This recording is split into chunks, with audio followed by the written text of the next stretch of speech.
오늘 말씀은 한계 상황에서 마음의 소원을 성취하려면이라는 제목을 가지고 말씀을 선포하고자 합니다. 지금 이 시대를 보게 되면 여러 가지 한계 상황이 많이 발생하고 있습니다. 근데 여러분들이 오늘 말씀을 들을 때 그 언어의 개념, 이 정의를 분명히 알아야 됩니다. 여러분들 어떤 분한테 TV 화면을 보십시오 하고 말을 하는데 그분이 TV 화면이란 뜻이 무엇인지 이해를 못하거나 TV 화면이 어렴풋이 생각난다면 그분은 뭔가 삶에 있어서 행동하는데 인식하는데 지장이 있을 수밖에 없다는 것입니다. 여러분들은 2022년을 살아갈 때 언어의 개념, 또 하나님이 나에게 주시는 그 의미를 반드시 이해하고 또한 숙지하고 마음에 새기며 살아가는 크리스찬이 되어야 되겠습니다. 오늘 말씀 제목을 보게 되면 한계 상황이란 단어가 나오고 있고 소원과 성취란 단어가 나오고 있습니다. 이 한계 상황이란 것은 영어로 말하면 critical situation이라고 합니다. 근데 이 한계 상황, 이 critical situation을 다음같이 한글에서는 정의하고 있어요. 출생, 죽음 등은 인간이 피하거나 인간이 변화시킬 수 없는 상황을 이 한계 상황이라고 할 수가 있습니다. 이 한계 상황은 누구만이 하나님께서만 변화시킬 수가 있다는 것입니다. 그 다음에 여기에 소원 성취인데 소원이란 것은 바로 이 바라고 원한다는 뜻이에요. 여러분들 마음에 소원이 있습니다? 소원이 있습니까? 그 소원이란 것은 바라고 원함, 또 바라고 원하는 일을 이 소원이라고 할 수가 있어요. 이 성취라는 것은 목적한 바를 이루어냄이란 뜻을 갖고 있습니다. 그래서 이 소원 성취라는 것은 바라던 바를 이루어냄이라고 말할 수가 있어요. 2022년을 시작한 지 벌써 2월달 말 2월달 중순을 지난 시점에 우리는 와 있습니다. 근데 여러분들 지금 살아가면서도 여러분들 자신의 마음에 소원이 있는지 없는지 모르고 그냥 대충 막연하게 살아가서는 안 된다는 것입니다. 하나님의 주신 비전 가운데 여러분들의 마음의 소원이 그릇듯이 일어나야 되는 것입니다. 왜? 여러분들은 하나님을 믿기 때문입니다. 우리 하나님은 없는 것도 있게 하시고 죽은 자도 살리시고 또 우리의 기도를 응답으로 역사하시는 하나님이시기 때문입니다. 근데 오늘 이제 본문 말씀을 한번 봅시다. 본문 말씀을 보게 되면 사람이 몇 명이 나오냐 중요한 사람들이 한 5명 정도가 나오고 있어요. 5명이 나는데 첫째 한나라는 여인이 나오고 있습니다. 한나의 그 이름의 뜻은 은혜, 은총, 자비란 뜻을 갖고 있어요. 또 이 한나의 이 성경 말씀을 보게 되면 적수라고 나오고 있거든요. 개역 개정에서는 적수가 된 분인나가 나오는데 분인나의 뜻은 진주, 또한 홍보석, 그다음에 산호란 뜻을 갖고 있습니다. 그리고 이 두 분의 남편이 누가 나오냐면 엘가나가 나오고 있는데 엘가나라는 뜻은 하나님이 소유하셨다는 뜻이에요.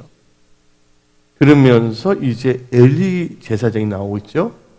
등용인물 엘리의 이름의 뜻은 이 고상함이라는 뜻을 갖고 있습니다. 그러면서 누가 탄생되냐? 사무엘이 탄생되잖아요. 사무엘이 나옵니다. 그 사무엘의 이름의 뜻은 하나님께 구하여 얻다는 뜻이에요. 2022년 여러분들 삶 속에는 많은 사무엘이 임하기를 바랍니다. 사무엘의 뜻은 뭐예요? 하나님께 구하여 얻다는 것이에요. 여러분들이 어떤 점에서는 돌파, 그러면 돌파의 사무엘을 받을지어다. 여러분들 어떤 치유를 받고 싶어요. 그러면 치유의 사무엘을 받을지어다. 또 여러분들 권능을 받고 싶으면 권능의 사무엘을 받을지어다. 이 사무엘이라는 이름의 뜻이 하나님께 뭐예요? 구하여 얻다는 뜻이에요. 2022년 여러분들이 하나님께 구하여 구한 것을 다 얻으십시오. 그래서 여러분들 어떤 한계 상황에서도 여러분의 마음의 소원이 성취되는 2022년이 되십시오. 그러기 위해서는 오늘 이 선포된 말씀을 잘 여러분들 귀를 쫑긋하고 들으시고 그것을 여러분 마음에 새기며 이 마음에 새긴 이 말씀을 묵상하며 이 말씀을 여러분들 삶 속에 적용하며 사십시오. 그러면 놀라운 일들이 여러분 삶 속에서 일어납니다. 왜? 하나님께서 역사하시기 때문입니다. 그러면 오늘 이 말씀, 이 한계 상황에서 마음의 소원을 성취하려면 이런 제목을 가지고 말씀을 선포하는데, 특별히 오늘 이 본문 말씀을 보게 되면 이 시대 상황이 나오고 있어요. 시대 상황이 어떤 상황이냐? 이스라엘 백성들이 하나님의 은혜와 도심과 역사신 가운데 가나안 땅을 다 정복했습니다. 그래서 이 가나안 땅을 정복한 다음에 이 사사 시대, 영어로 말하면 저지라고 합니다. 재판관, 사사 시대가 이루어졌어요. 근데 사사란 것은 히브리어로는 쉼페터라고 합니다. 이 사사란 것은 어떤 점에서는 왕과 똑같은 거예요. 단지 사사와 왕하고 차이점이 있다면 이 왕은 자기가 다 통치하면서 그것을 자기 자식에게 계승을 할 수 있게 합니다. 그러나 사사는 그럴 수가 없어요. 사사는 자기 때만 통치하는 거고 나머지는 또 하나님께서 알아서 또 세우시는 거예요. 이게 바로 이 사사의 특징입니다. 근데 이 사사 시대의 특징을 보게 되면 사람들이 언약을 의지하지 않았어요. 그리고 사사들이 언제 나타나냐? 평강이 있을 때 이스라엘 백성들은 우상을 섬겨요. 소꿉지를 벗겨서 섬기든지 아니면 이단을 섬기든지 그렇게 해요. 그러면 하나님께서 반드시 징계를 합니다. 근데 찾지를 않아요. 그러면 하나님께서 혹독한 것을 허락하세요. 이방인들로. 그러면 그들이 막 울부짖으면서 기도합니다. 그럼 하나님께서 들으시고 누구를 세우시냐? 사사를 세우십니다. 그 사사가 와서 또 건져냅니다. 이스라엘 백성을. 그럼 평강이 또 와요. 그 다음에 또 나쁜 애님이 생각이 나서 그 미련을 끊지 못하고 다시 우상 숭배, 또한 자기들 생각에 옳다는 것을 추구합니다. 난 여러분한테 분명히 말합니다. 여러분들이 하나님 안에서 잘 되기를 원하십니까? 그러면 여러분들 생각에 옳은 것을 선택해서는 안 된다는 거예요. 뭐 보시기에? 하나님 보시기에 합당한 것을 선택해야 된다는 것입니다. 지금 이 시대를 보게 되면 많은 목사들이 사사 시대에 살고 있는 제사장들과 같다는 거예요. 특히 흠니, 비느아스 같이 자기 좋을 대로 행동한다는 것이죠. 그래서 특별히 이 한나가 등장하는 시대는 어떤 시대냐? 사사 시대에서 왕정 시대로 바뀌는 전환 시대에 있다는 것입니다.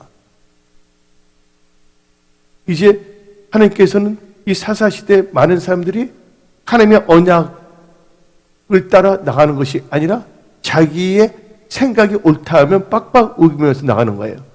어떤 진영 논리에 빠져갖고서 하나님 말씀 다 필요 없는 겁니다. 단지 하나님 말씀은 자기의 논리를 합리화시키는 하나의 도구, 마스코트로 전락돼 버렸다는 것이죠. 그러다 보니까 영적으로 혼동이 옵니다. 혼란이 오는 거예요. 또한 신앙적으로, 또한 문화적으로, 도덕적으로. 근데 이 혼동, 무질서가 오는데 이 무질서 혼동을 보게 되면 제가 생각할 때 두 가지가 있어요. 하나는 카오스가 있고 또 다른 하나는 아미노가 있어요. 말 들어봤죠? 아미노? 근데 이건 카오스가 아니에요. 카오스라는 것은 또 무질서 가운데 또 질서 같은 게 있거든요.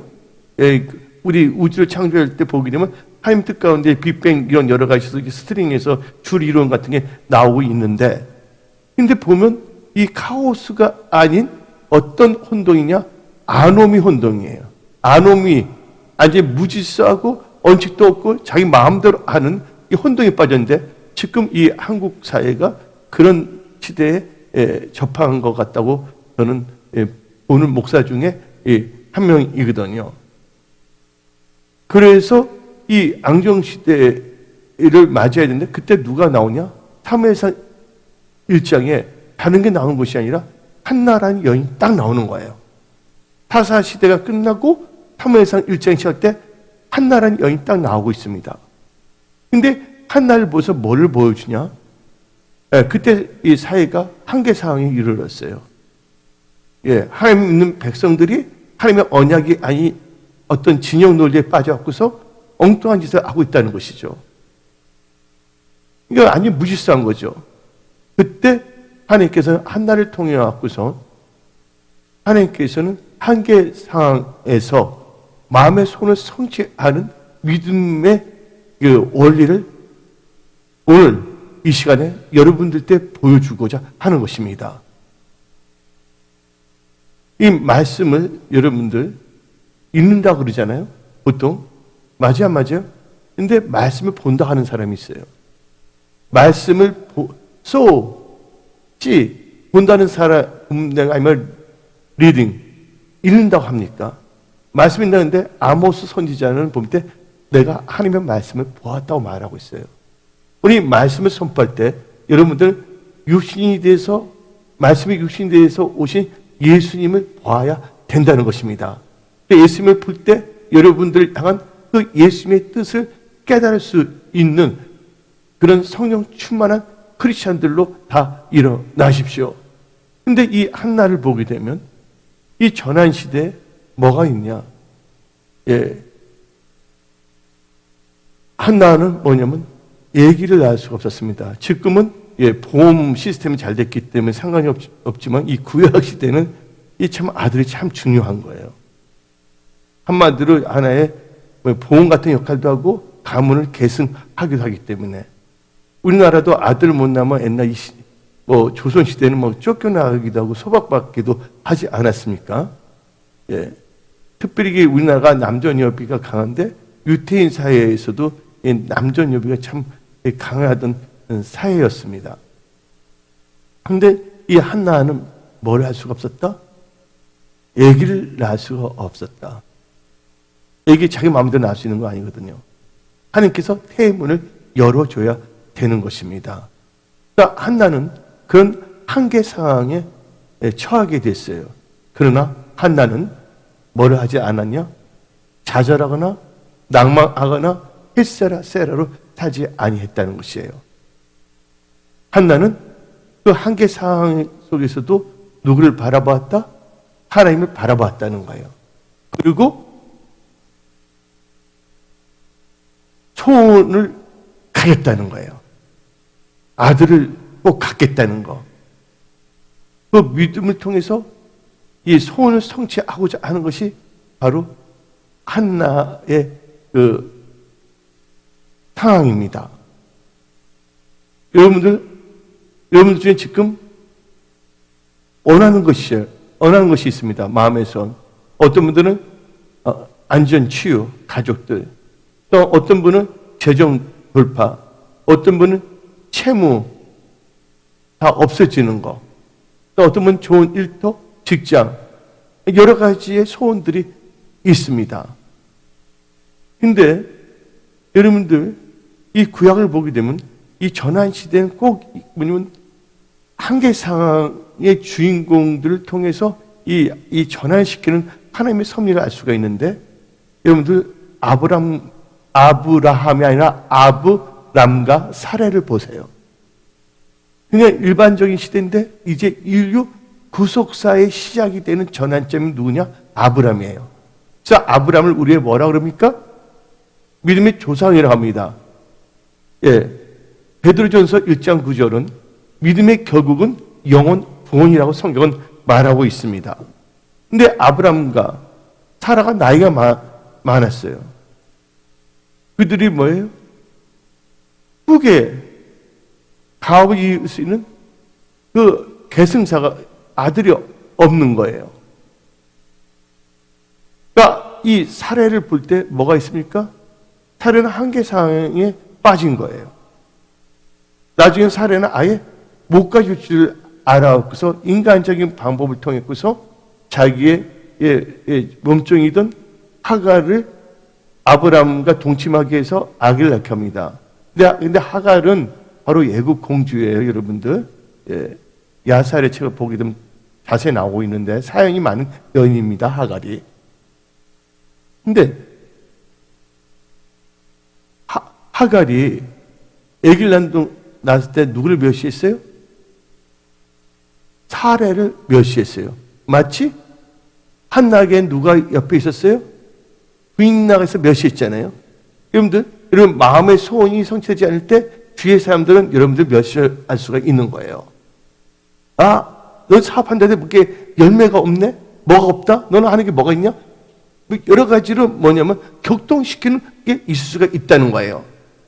얼마 좌절되는 경우도 있죠.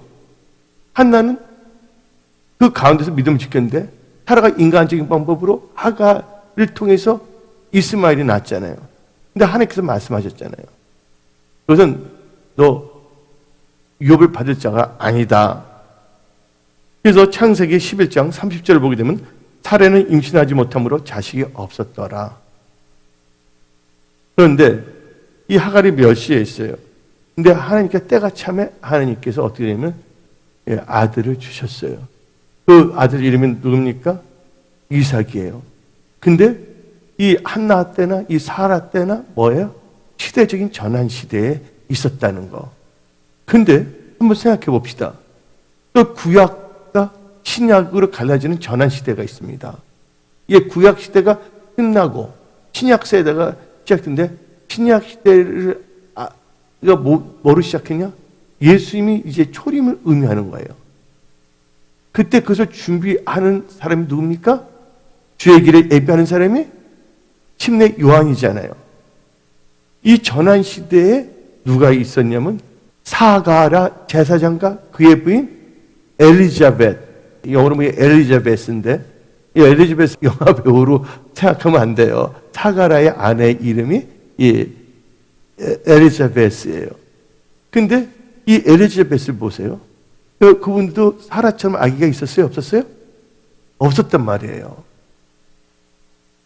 근데 하나님의 은혜 가운데 성경 말씀 누가복음 1장 7절 한번 봅시다. 누가복음 1장 7절에 엘리자벳이 잉태를 못함으로 그들에게 자식이 없고 두 사람의 나이가 많더라. 여러분들 이제 두 사람은 어디에 임했어요? 한계사항. 인간의 인간 노력은 할 수 없다는 거예요. 오늘 여기 계신 분들 중에 여러분의 힘과 능력은 도저히 할 수 없는 한계 상황에 있는 분들도 있을 겁니다. 그런 분들, 여러분들은 마음의 손을 꼭 가지십시오. 이 말씀을 들으면서 헛된 욕망, 헛된 탐욕은 다 버리고 말씀을 의지한 마음의 소원이 그래서 하나님께서는 엘리자베스에게 뭐를 주셨습니까? 요한을 주셨어요. 요한의 이름의 뜻은 여호와는 내려오시다는 뜻을. 그러면 오늘 또 이 시대를 한번 봅시다. 이 시대도 전환 시대예요. 이 시대를 보게 되면 이렇게 말할 수가 있어요. 빌 게이츠가 하는 말이 있어요. 이번 이제 코로나가 끝나면 또 엄청난 게 하나가 또 나온다고 또 말을 합니다. 나올까요? 그때 미리 만들어 놨을 거예요. 빌 게이츠가 또 몇 달 전에 발표를 했습니다. 왜 그럴까요?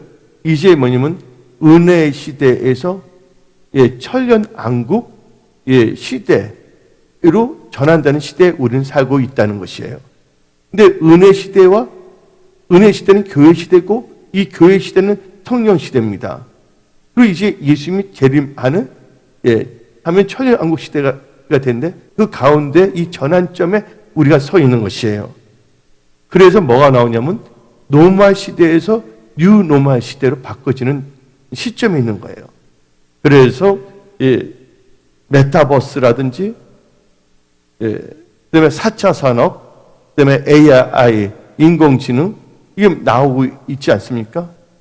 그래서 이제 그 전환점이 또 악한 세력들은 666 시스템의 사회를 구축하고자 하는 시대에 우리는 지금 살고 있다는 것이에요.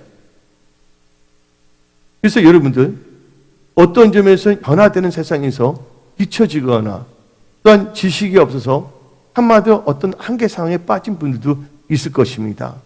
이럴 때 우리 은혜 성숙의 지체들은 어떤 자세를 가져야 되냐?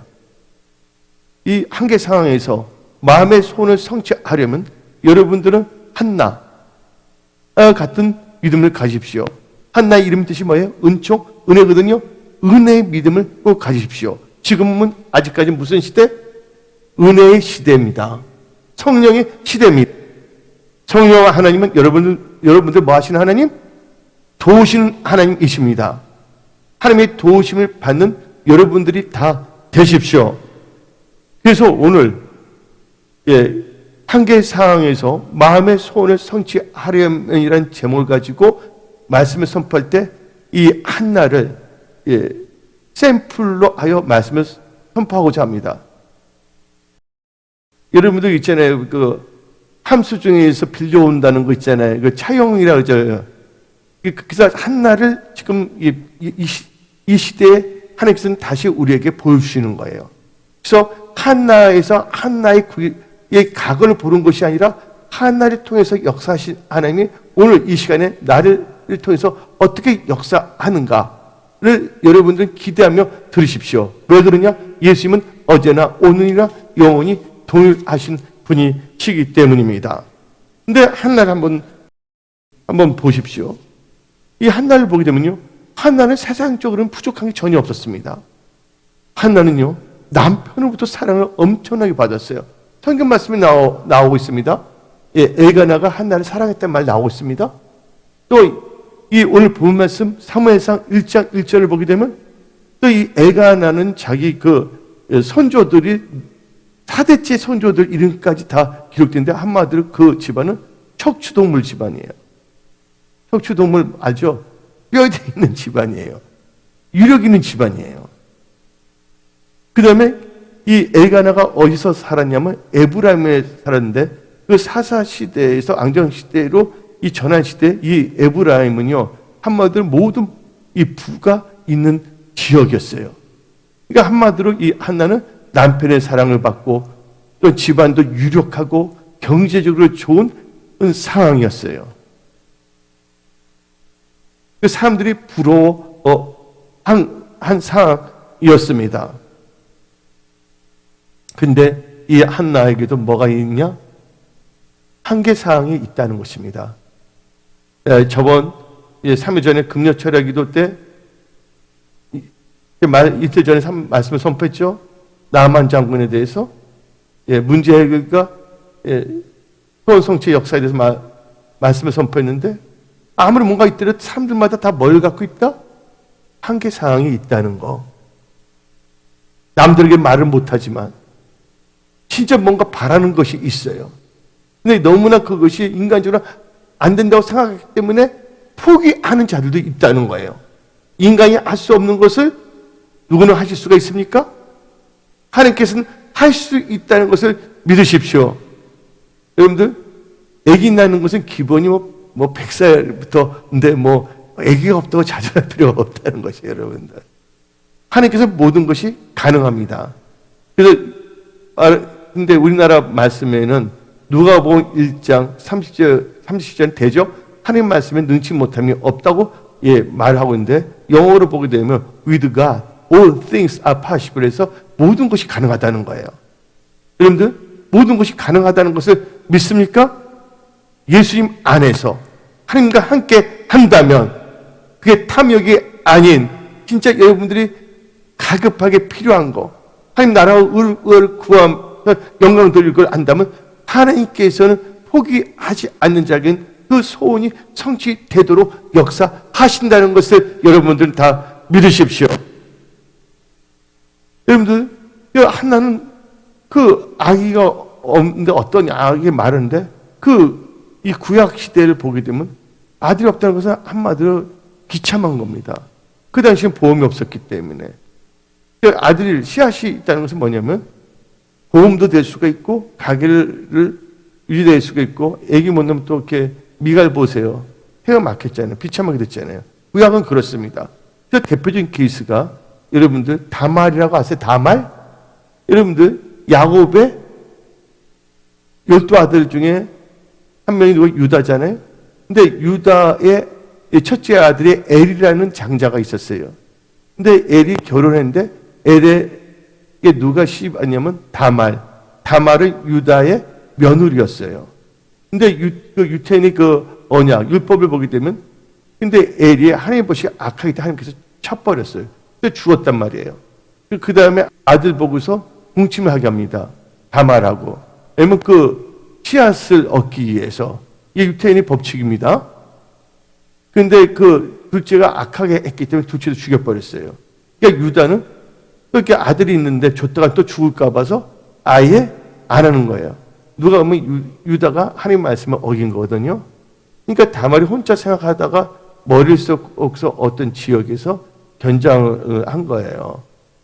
그러다가 시아버지가 할 때 엉뚱한 짓을 해서 했죠.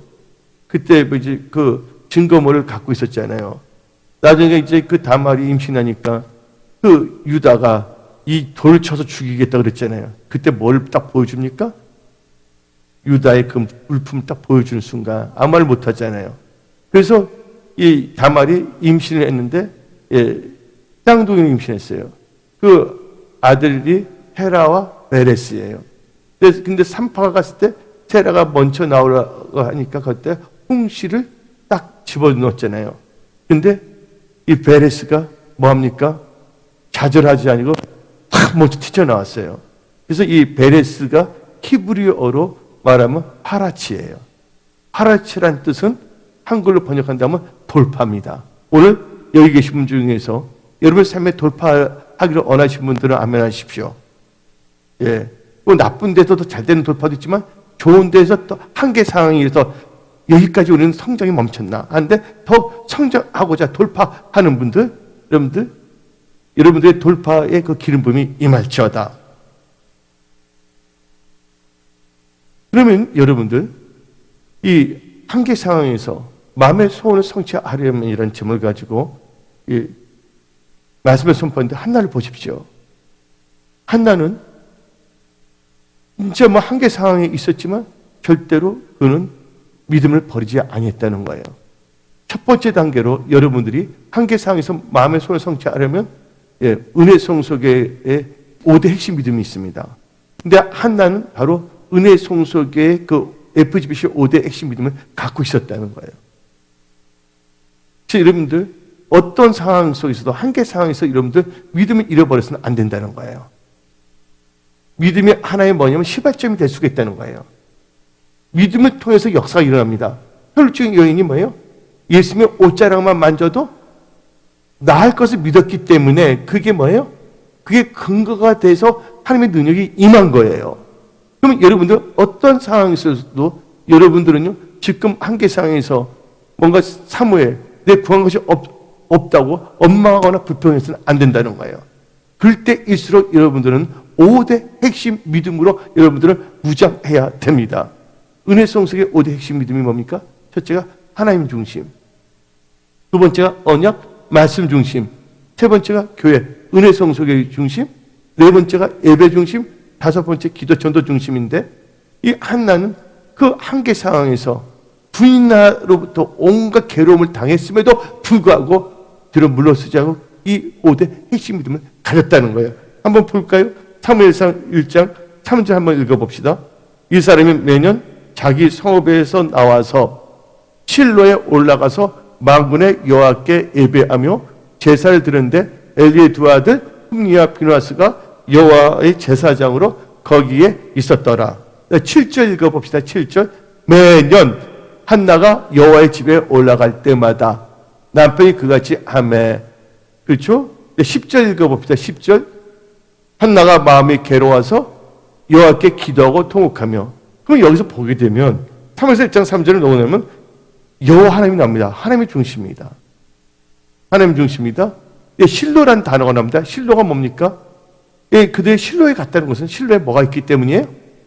언약궤가 있기 때문입니다. 여러분들 여기 예배 드리는데 여기 말씀이 없다면 예배 드리는 게 아니에요. 이 교회가 호텔에 있던 지하실에 있던 뭐가 선포 있어야 된다고요?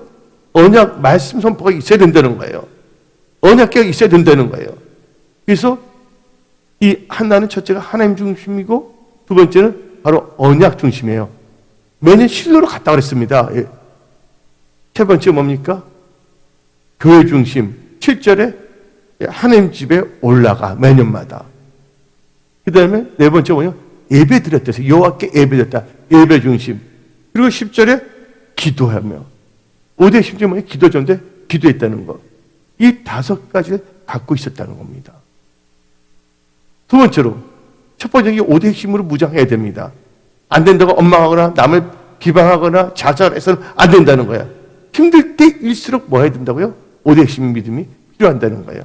여러분 아플수록 약이 필요하듯이, 아픈 환자일수록 의사가 필요하듯이, 여러분 상황이 안 좋을수록 뭐예요? 우리의 영적 의사신 예수님이 꼭 있어야 되는 것처럼. 근데 몸이 아프고 상황이 나쁘고 그러면 그걸 다 팽개치는 어리석은 자들이 되지 마십시오. 예를 들자면 난 주식을 할지 모릅니다.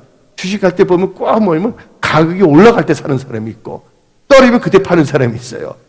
가격이 내려갈 때 사서 올라갈 때 파는 것인데 이 엇박자로 하는 사람인데 여러분 신앙의 엇박자로 나가서는 안 된다는 거예요.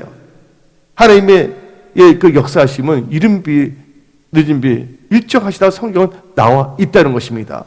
그래서 여러분들 성령의 운행하심 흐름에 민감하십시오. 예. 여러분들 두 번째 단계에서는 한계 상황에서 마음의 손을 성취하려면 두 번째 단계에서는 한계 상황과 관련하여 오는 여러 가지 고난과 괴로움, 아픔 때문에 낙심하지 말고 하나님을 신뢰하고 믿음을 지켜야 됩니다. 오늘 보세요. 한계 상황이 이래서 아기를 못 낳으니까 뭐가 옵니까? 괴로움이 옵니다. 예. 다 같이 사무엘상 1장 6절을 봅시다. 사무엘상 1장 6절 여호와께서 그에게 임신하지 못하게 하심으로 그의 적수인, 적수라 나오접니다. 적수. 예? 마수가 아닌 적수야. 적수인 부인나가 그를 심히 뭐하여? 격분하게 하여 괴롭게 하더라. 예. 실제로 격분시켰다 했어요. 근데 하나는 어떻게 했습니까? 그 진짜 격분시키고 괴로웠어요. 그러나 하나는 그 마음의 소원을 절대적으로 포기하지 않았다는 거예요. 낙심하거나 포기해서는 안 된다. 여러분들 한계상에서 마음의 소원을 꼭 갖고 있어야 된다. 그래서 성경 말씀 갈라디아서 6장 9절을 보게 되면 우리가 선을 행하되 낙심하지 말지니 포기하지 아니하면 때가 이름에 거두리라. 그래서 여러분이 인내하면 부르짖으십시오. 두 번째로 여러분들 원망하거나 불평해서는 안 됩니다. 부인나 그렇게 나왔대서 한나가 원망하거나 불평했어요? 안 했습니다. 이건 하수예요. 여러분들은 신앙의 고차원적인 분들이 다 되십시오. 원망한다고 문제 해결되지 않습니다. 염려한다고 문제 해결되지 않습니다. 내가 여러분들 보냈잖아요. 여자 얼굴 딱 깨갖고서.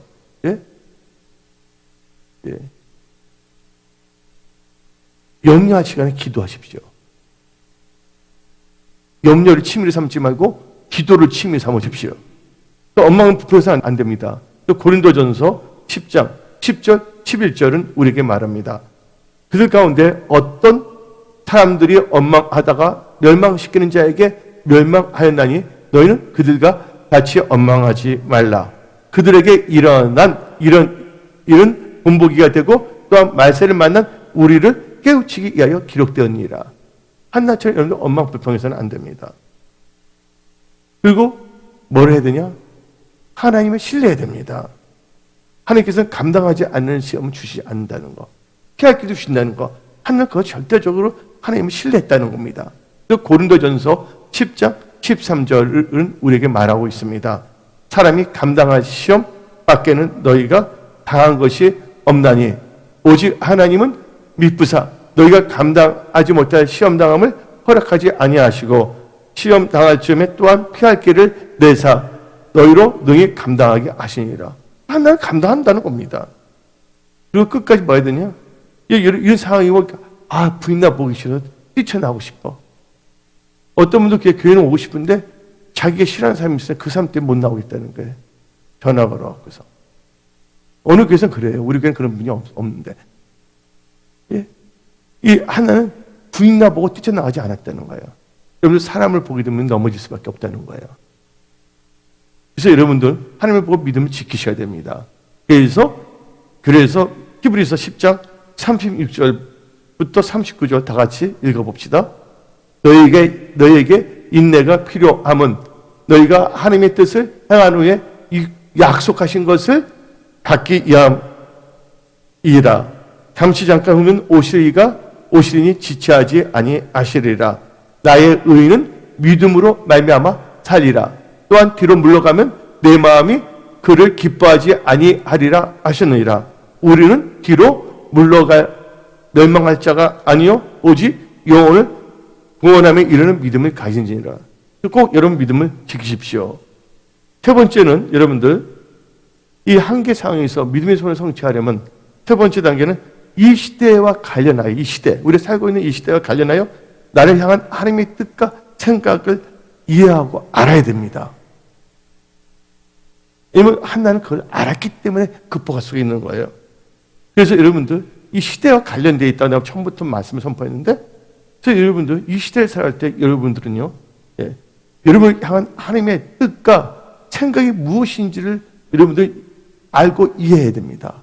그래서 에베소서 5장 15절부터 17절, 그런즉 너희가 어떻게 행할지를 자세히 주의하여 지혜 없는 자 같이 하지 말고 오직 지혜 있는 같이 하여 세월을 아끼라. 때가 악하니라. 그러므로 어리석은 자가 되지 말고 오직 주의 뜻이 무엇인가 이해해야 됐어요. 주의 무엇인가 이해해야 되고 나를 향한 하나님의 생각이 무엇인가 또 알아야 돼요. 에레미야 29장 11절 12절입니다. 여호와의 말씀이니라. 너를 향한 나의 생각을 안 하니 평안이요 재앙이 아니니라. 너희에게 미래와 희망을 주는 것이니라. 너희가 내게 부르짖으며 내게 와서 기도하면 내가 너희들의 기도를 들을 것이요. 그러니까 우리를 향한 하나님의 생각은 재앙이 아니에요. 미래와 희망을 준다는 것을 다 믿으십시오. 여러분들 미래가 있습니다. 여러분의 삶에는. 여러분의 삶에는 뭐가 있습니까? 소망이 있습니다. 그래서 우리는요, 전도서 3장 1절에 범사에는 뭐가 있다고? 범사에는 기한이 있고 천하만사가 다 때가 있다고 그랬습니다. 그러면 이 시대와 관련하여 이 한나는 깨달았을 거예요. 하나님께서 들려주시는 그 감동을 받았을 겁니다. 너만 아들이 필요하냐? 나도 나의 사람이 필요하다. Man of God. 하나님의 사람이 필요하다. 왜 그럴까요? 하나님께서 이 시대를 통해서 하나님의 뜻을 알아야지 하나님 나라를 구함으로 모든 것을 더 받는 소원을 성취하는 그 역사가 일어난다는 것입니다. 그때 사사시대인데 사사시대를 보면 사사기 21장 25절을 봅시다. 사사기 21장 25절. 그때 이스라엘에 왕이 없으므로 사람이 각기 자기의 소견에 오른 대로 행하였더라. 한번 그때 왕은 있었어요. 여호와 하나님 우리가 왕이 되셨거든요. 언약이 있었어요. 근데 자기 소견에 오른 대로. 그건 옳은 게 아닙니다. 아담과 하가 자기 소견이 옳다고 생각해서 선악을 알게 하는 나무를 떠먹은 겁니다. 지금 이 시대가 사사시대 똑같습니다. 어떤 진영 논리에 빠져서 우리는 하나님의 말씀에 깊게 잠겨져야 됩니다. 하나님 뜻 가운데 살아가야 된다는 것이에요. 이게 사사시대입니다. 속업지를 벗기면 어떠냐? 이단 신천지면 어떠냐? 그래서 거짓말하면 어떠냐? 자기의 생각의 소견이 옳다 하는 것을 나가는 겁니다. 하나님을 인정하지 않은 것입니다. 다른 유다 같이 열심당원이 되어 그래서 여러분은 어떤 당의 당원이 되지 마시고 예수를 잘 믿는 예수를 따르는 참된 제자들이 먼저 되십시오.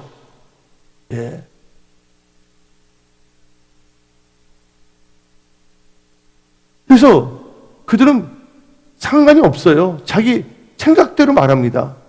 몇몇 목회자들은. 이거 분명히 여러분들 깨달아야 됩니다. 왜 그러냐? 그때 제사장이 자기 좋대로 하잖아요. 그 대표 케이스 누구냐? 흠리와 비누아스입니다. 그러니까 그런 사람들은 일제시대에는 뭐 하냐? 신사참배할 것이요. 또 예수님이 오실 때는 가룟 유다의 역할을 할 것이요. 예? 아홉 시대 때는 뭐냐면 바알을 섬길 자들이요. 그들은 하나님 나라를 생각하지 않습니다. 주님은 곧 오십니다. 나중에 하나님 앞에 우리는 씁니다. 그 당시에 사사들의 특징이 자기 속에 옳은 대로 해냈댔잖아요. 한번 봅시다. 사무엘상 1장 3절 봅시다. 엘리의 두 아들 흠리와 비누아스가 여호와의 제사장으로 거기에 있었더라. 그런데 이 흠리와 비누아스 제사장은 어떤 사람인가 봅시다. 사무엘상 2장 12절을 봅시다. 사무엘상 2장 12절. 엘리의 아들들은 행실이 나빠 여호와를 알지 못하더라. 행실이 나빠요. 여러분들 옛날 구약에 제사장들, 선지자들 누군가 오우라 그러면 말 때 정직하게 알려주는 것이 사명이에요. 근데 지금은요, 정직 다 필요 없습니다. 어떤 진영 논리에 빠져서 다 매도하면 되는 거야. 가짜 뉴스라도. 목사는 그렇게 해서는 안 된다는 거예요. 목사는 하나님을 경외해야 됩니다. 또 장로, 권사, 안수사님, 지사님은 누구를 경외해야 된다고요? 하나님을 경외해야 됩니다. 그러니까 한마디로 어떤 사람은 그래요. 저 무당이 크리스찬 청을 만들어준다니까 좋다고 하는 사람도 있어요. 여러분들, 교회는 하나님이 지켜주는 거지, 그러니까 무속의 힘이 우리를 지켜주는 게 아닙니다. 이단 신천지가 우리를 지켜주는 것이 아닙니다. 나중에 하나님 앞에 쓸 때 봅시다. 그들 어떻게 했냐? 사무엘상 2장 17절을 봅시다. 이 제사장들의 죄가 많다는 거 한번 봅시다. 이 소년들의 죄가 여호와 앞에 심히 크면 그들이 여호와의 뭘 멸시했다? 제사를 멸시한 거예요. 하나님이 다른 신을 두지 못하는데 여기다가 뭐냐면 신사참배까지 딱 해놓으면 하나님이 멸시하는 겁니다. 예배 드리는 걸요. 여러분이 정체에서 분명하십시오. 우리는요, 여호수아를 본받아야 됩니다. 여호수아는 다음같이 말했습니다. 나와 내 집은 여호와를 섬기겠다. 또 하나님께서 여호수아에게 말씀한 게 있어요. 너는 자루도 치우치 말고 우르도 치우치 말라. 오직 말씀을 묵상하며 말씀을 따라가라. 여러분들, 말씀이 여러분의 인생의 등불이 되기를 바랍니다. 예. 우리는 최소한 뭐냐면 기본 상식이 있고 이 말씀 가운데서 뭔가 분별해야 돼요.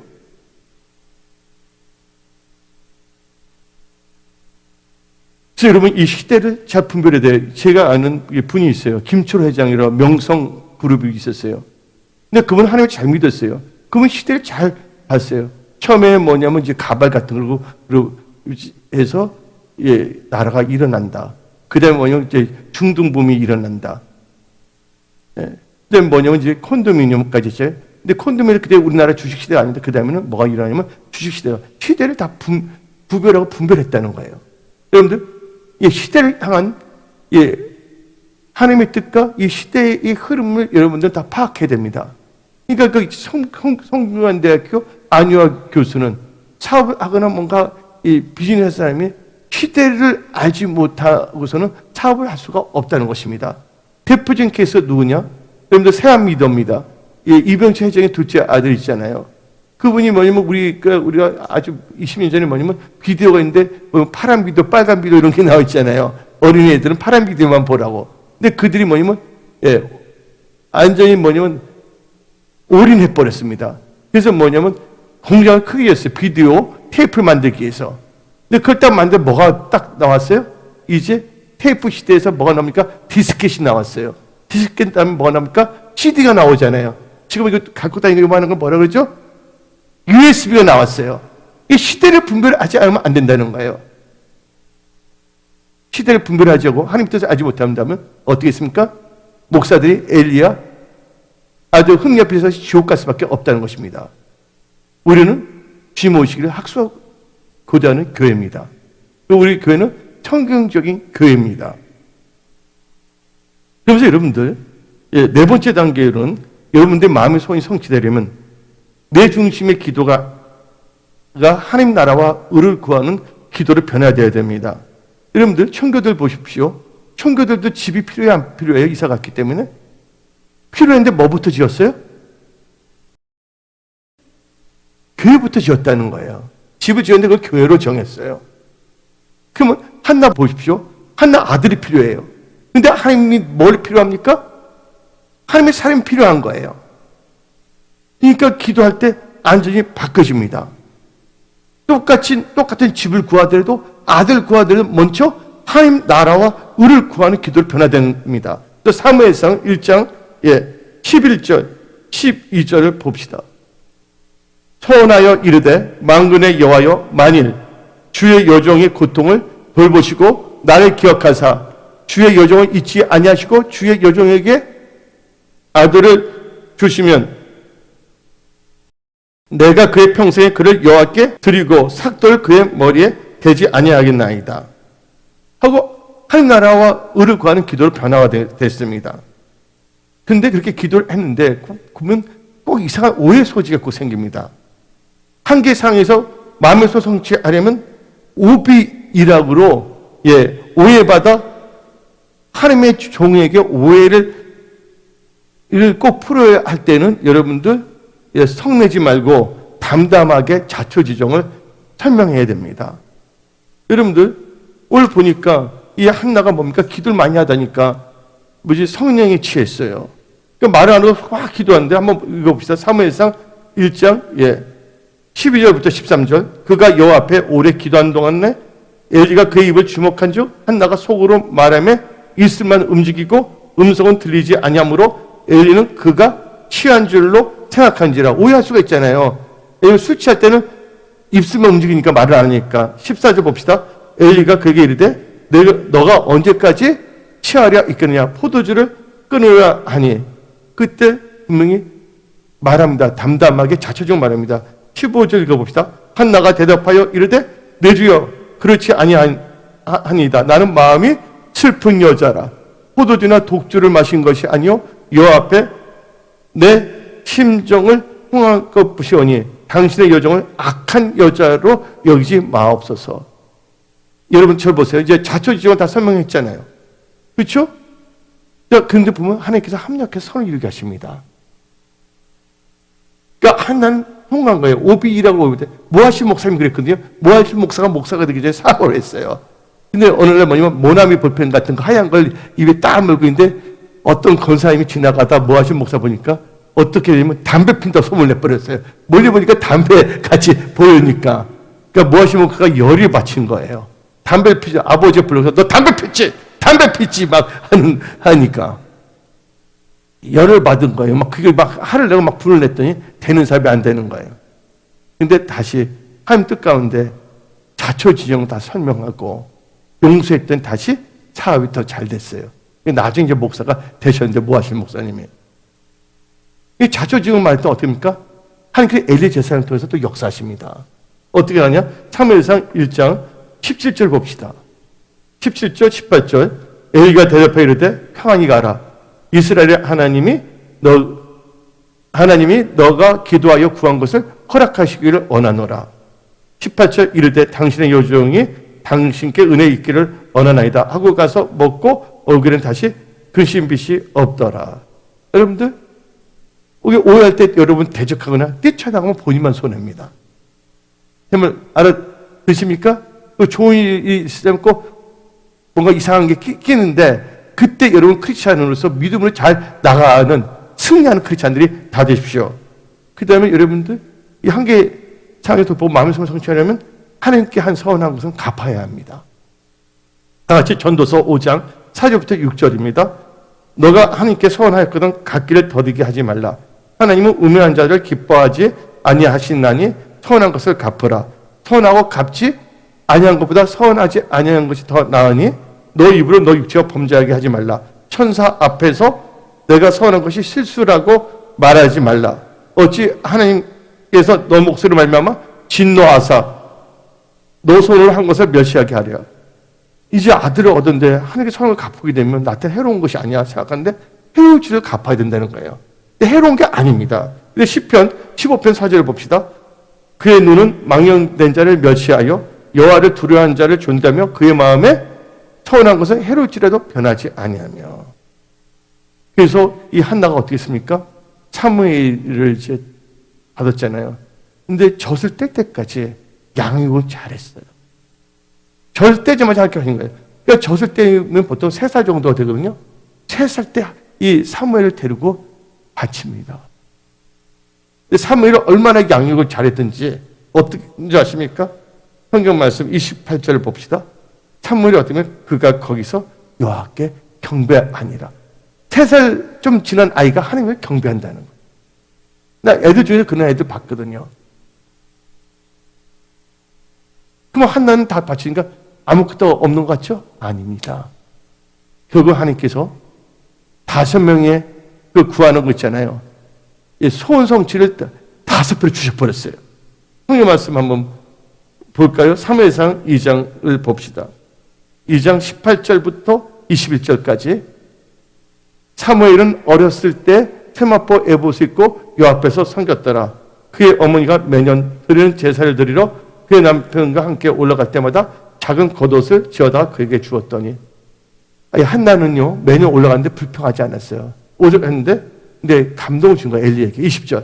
엘리가 엘가나와 그의 아내에게 축복하기를 돼 여호와께서 이 여인을 말미암아 너에게 다른 후사를 주사 이가 여호와께 강하여 얻어 바친 아들 대신하게 하시기를 원하노라. 하여튼 그들이 자기 집으로 돌아가매. 21절. 여호와께서 한나를 돌보시고 그로 하여금 임신하여 새 아들과 2딸 낳게 하셨고 아이 사무엘은 여 앞에서 자느니라. 그래서 결국 마음의 소원 성취가 됐어요, 안 됐어요? 5번 함께 주셨다는 거예요. 그 자기 난 첫째 아들은 한 세대를 움직이는 전무후무한 하나님의 사람이 됐다는 것입니다. 여러분 하는 것이 하나님 나라를 그러면서 하나님께 영광을 돌리며 그러므로 하나님께서는 여러분들께 모든 것을 더하십니다. 여러분의 마음의 소원을 성취하게 하십니다. 하나님의 기적을 기대하십시오. 하나님의 도우심을 사모하십시오. 올 한 해 막연하게 살지 마십시오. 오늘 이 말씀을 갖고 여러분의 삶 속에 적용하며 사십시오. 여러분들의 반드시 좋은 일들이 일어납니다. 마음의 소원이 성취됩니다. 기도하겠습니다.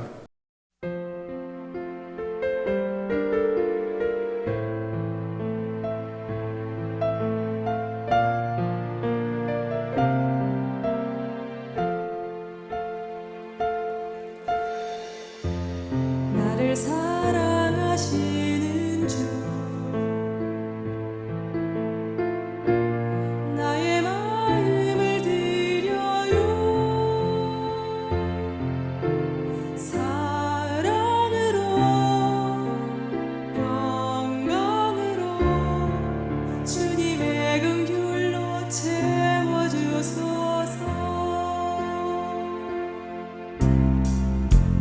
나를 사랑하시는 주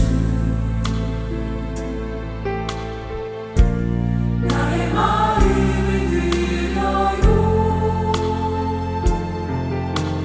사랑으로